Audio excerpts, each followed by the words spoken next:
Let's get you. No, honey, I don't. Just sit down. Smile. Just sit down. Oh. Stop. Okay. Okay. Might be too close. Hi, my name is Brittani. Thank you for coming today. Well, we knocked this bastard off. If you know that I'm from Jersey, that sentence might just frighten you a little bit. But those words actually came from a man standing 29,035 feet above the ocean. And his name was Sir Edmund Hillary. In 1953, he and Tenzing Norgay climbed the mountain. They were the first men to climb the mountain, tag the top of the world, and make it back down to tell their story. Any good climber will tell you that getting up there is only half the battle. You've got to get back down. They did a couple of really important things. Number one, they were the first men to do that and survive.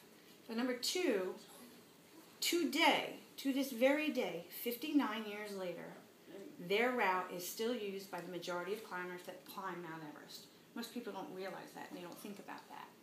But every step, when you go up the Hillary step, Edmund Hillary and Tenzing Norgay, 59 years ago, took those exact steps. It's the only way. There are basically there are 5 camps. One of them is base camp and it doesn't have a number. It's about 17,500 feet and it's basically a very easy trek. Mount Everest is one of the easiest of the big mountains to climb. It's very little technical climbing. It is, however, really hard because of the fact that you have no oxygen once you get up higher on the mountain. So after you make it to base camp, 17,000 feet, you have to make it through the Kumba Icefall. The Kumba Icefall is a collection of all of the ice that comes from the top of the mountain. It falls down. You've got huge crevasses. Some of them you can't even see the bottom of the crevasses. They're so deep.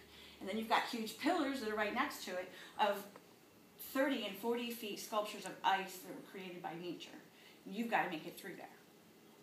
Not really that difficult because the Sherpas go there first. They fix ropes and they place ladders there. So all you have to do is attach yourself to that rope and hope that you've got enough balls to take that step onto that ladder to get to the rest of it and then climb through.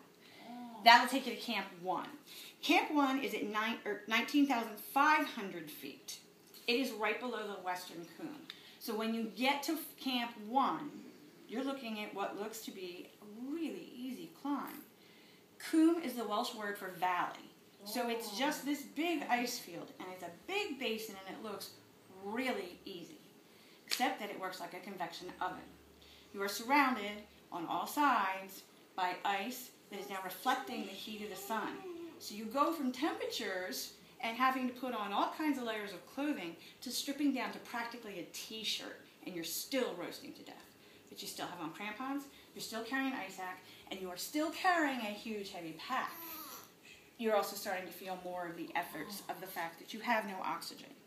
Once you make it through the Coombe, if you're lucky, you make it to Camp 2. And that is at 21,000 feet. And it's right below the Lhotse Face. The Lhotse Face was described by John Krakauer as standing there looking straight up with nothing but ice and snow in front of you. He talks about the fact that to climb it, all you do is take your foot and your crampon, you slam it into the side of the mountain, and then you push up. And then you breathe 5 minutes, and then you do it all over again. You are attached to hooks, or to fixed ropes. You are attached there with a jumar, and a jumar is a little device that you put onto the rope. It allows you to move the jumar up. It will not allow you to move the jumar back. Therefore, if you slip and fall, that is what's going to hold you there. That and the fixed ropes that are put there by the Sherpas. If you're lucky enough to make it that far, you make it to Camp 3. And that is at 23,500 feet. That is a pretty easy climb, but you're still feeling the effects. At this point in time, the oxygen levels, there's only approximately 30% of oxygen in the air. Got that right. So you're feeling the effects.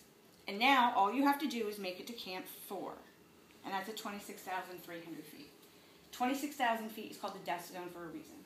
Because at 26,000 feet, your oxygen levels are so low, your brain is dying.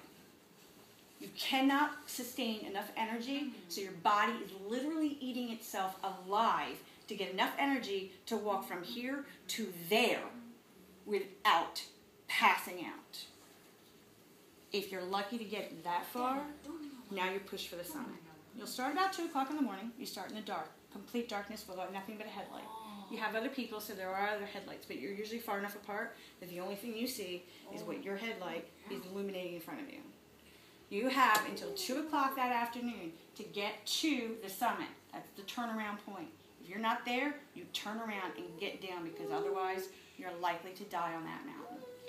Once you get there, you have approximately 10 minutes to 20 minutes on the top before you have to turn around and come back, because your body, again, is literally dying. At the top, at 29,035 feet, the top of the world, the oxygen level is 6% of what it is at sea level. You have to turn around.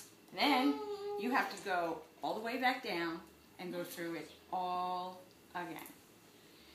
Now, a famous climber, Mallory, who died on the mountain, and he did it in 1922, he died on that mountain. And people asked him, why do you do it? And he said, because it's there. So I don't know why other people do it. I don't get it. I haven't done it. Don't plan on doing it. But that's why other people do it, because it's there. Thank you very much for listening. You have a wonderful evening now.